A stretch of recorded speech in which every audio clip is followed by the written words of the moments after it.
Welcome back to the Eclectic Frontier. Two friends with nothing to talk about, talking about nothing. But this time, Chi, I would like to talk once again about your comic book, Captain China. Okay. And let me just first start by saying congratulations on finishing Volume 1 and reaching the 12th issue in the series. What year did the issue number 1 come out? Came out in 2012. All right, so it took 6 years Yeah. for the first volume to come out, but you're not a major publisher, so it's a much more complicated process for somebody who's doing it on their own than a giant publishing house. So I want to congratulate you on that. Sure, and I also think that something extremely interesting happened along the way this year that we should talk about. You were given an invitation to go to Finland.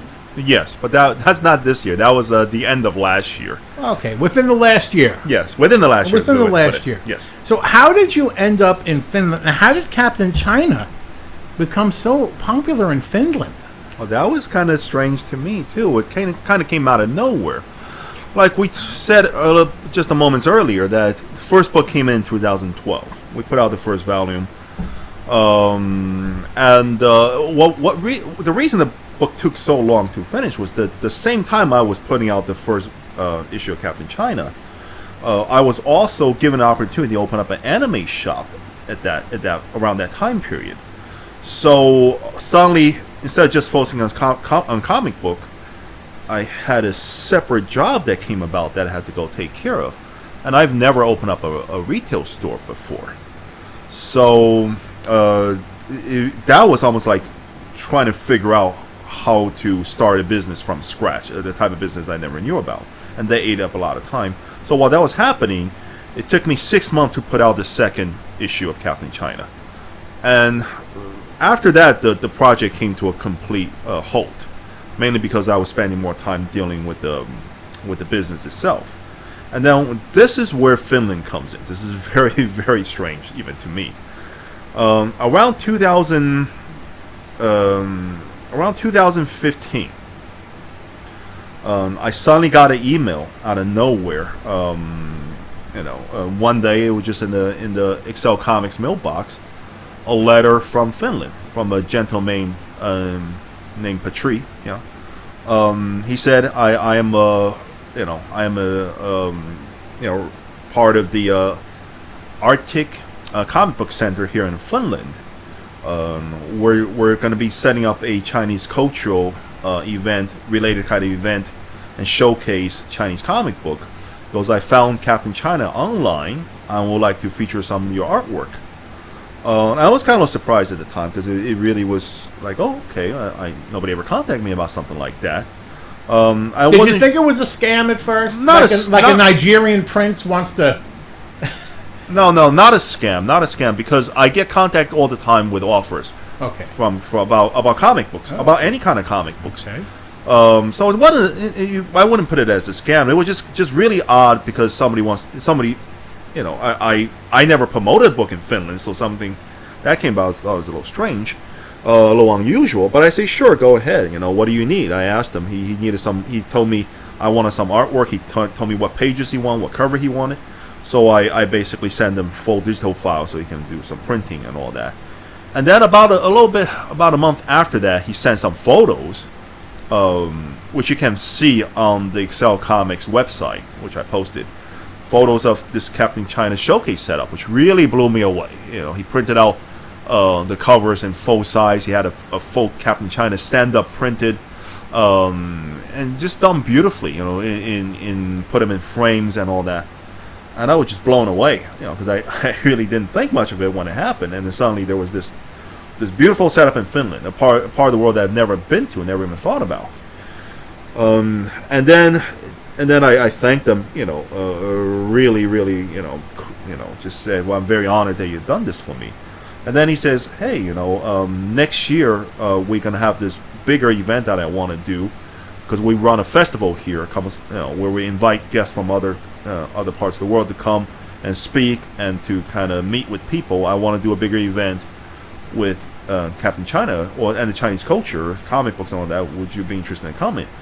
I say, sure, I'll see if I can go.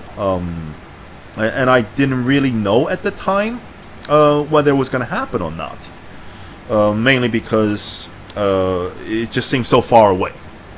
To me, I don't look at things like, oh, next year is going to happen. I usually have to worry about what happens month after month, especially when we're around a retail store. You have bills to pay. You got to make sure the rent is done. The bills and the rent. Yeah, so you look at things on a monthly basis, sometimes weekly basis. I look at things on if I get out of bed alive in the morning basis. Well, I feel like that too sometimes. So, as I said, I wasn't sure whether it was going to happen or not because I really didn't know because it feels like so far away. And then, of course, as the time started rolling by and it would get closer, and that was also when Captain China, we started back up production again because the store was at the moment was kind of able to run itself, and I had a lot of all the personal issues that I had to set aside, which was buying a house and doing renovations, which ate up about almost a year and a half of my time. So that was all finally done. So Captain China's production restarted again, and I would say probably about 3 months away, I started talking a little bit more closely with the gentleman Patry out there, saying, "Hey, okay, is it going to happen or not?" And even up to that point, we still weren't sure because what he told me was that the mayor of the city at the time had a different idea than to run the comic book festival that they usually do on an annual basis. So everything was still up in the air. And it really wasn't until the final month, just a month away from the event, I got to a point and say, okay, I got to start making a decision to buy a ticket to see if I can go or not. And that was when I said, okay, let me just go. They spent all this effort and trouble to do something for me, to put up a showcase with Captain China. I should at least make the trip and see what happens. I didn't know what was going to happen. I just said, okay, I should just go and at least personally thank these people and just kind of see for myself, like, wow, I want to see what the display is like with my own eyes. So, made the bought the ticket, made the trip, went out there, and it really, really blew me away. They treated me, I think, I would say treated me like a king. Yeah, but I was about to say, you were like royalty. Beautiful. It felt like that. The pictures, and we've been putting the pictures up for you to see as we talk. Sure. Were just incredibly stunning. Finland is beautiful. Yeah, Finland is a beautiful country. And we're this little town, this tiny little town. They told me they didn't have, it was small. And it really was small. What was the name of the town? Kemi. The town is Kemi. And it's small, but you know what? I like little towns. I like quiet places. And it's like, and it felt like you were going to like one of those little towns you've seen in movies, where it's just, everybody knew each other. You can walk literally from the town hall across the street to the general store. It's the Shire. Something like that, yeah, from Lord of the Rings. And everybody knew each other, and people are very, very friendly. And I really like the atmosphere. I really like the people I met. People at the comic book center were very polite, very kind to me. I'm a stranger to their country, and I'm really a nobody, but they treated me so well. And I was also just really taken back by how beautiful Finland was, just shockingly beautiful. How serene it looked. You look in every direction. It's not polluted. It's very peaceful. It's very peaceful. Very quiet. I like places like that. It made me think, maybe one day if I retire, move to Finland. And the display that they put up for Captain China was just gorgeous. Gorgeous. Now I can't think of another word. And you have the pictures from the print shop where they printed up those posters for you in that standee. Yes. Did you take the standee home? Not the big one. They gave me a little one, which I wish I could take the big one. What really surprised me was, yes, they took me to the print shop that did all the printing. It was it really blew my mind because Kemi is a little town, but the printing company there was first class. The equipment they had, the quality that they were putting out. Because I've done printing before, and I was just blown away with it. They can print on anything. They can print on metal. They can print on wood. They can print on gigantic canvases. It was world class. And then they took me to a local school to meet some of the high school kids, and it was fascinating too, because I went in, I said I didn't know if I don't know how to speak Finnish, would it matter? Yeah. And they told me no, these kids in Finland they take English lessons very young, and they had up to that point they have about 7-8 years of English training, so I was able to just speak normally. Yeah. Well, the other thing that I was very surprised, besides going meeting students and going to the print company, was they set me up with a dinner with city officials and the mayor. Well, it wasn't like they made the whole dinner for me, but they just so happened at the time were setting up this big dinner party for a lot of the Chinese investors that was coming in, and was just one of the guys that got put along on the guest list. And the food I had was top quality too. I mean, everything I ate in Finland I thought was like first rate, 5-star hotel level of culinary, Way cooking. to go, Finland. Yeah. So I had a chance to even meet the mayor, and meet with some of the city officials, and they were very, very nice people. I was sitting almost adjacent, just right across from the mayor.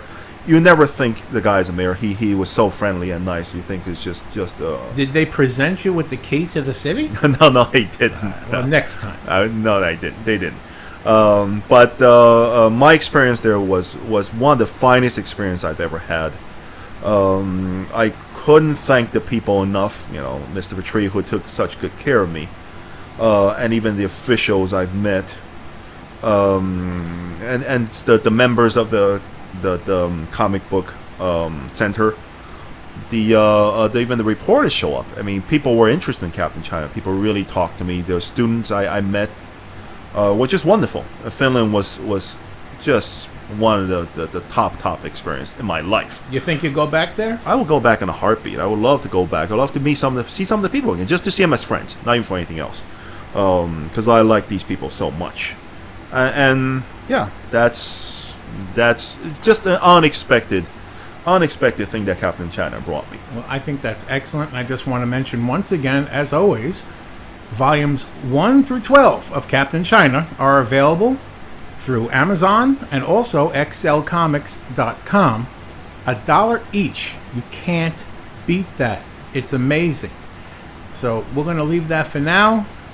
See you next time.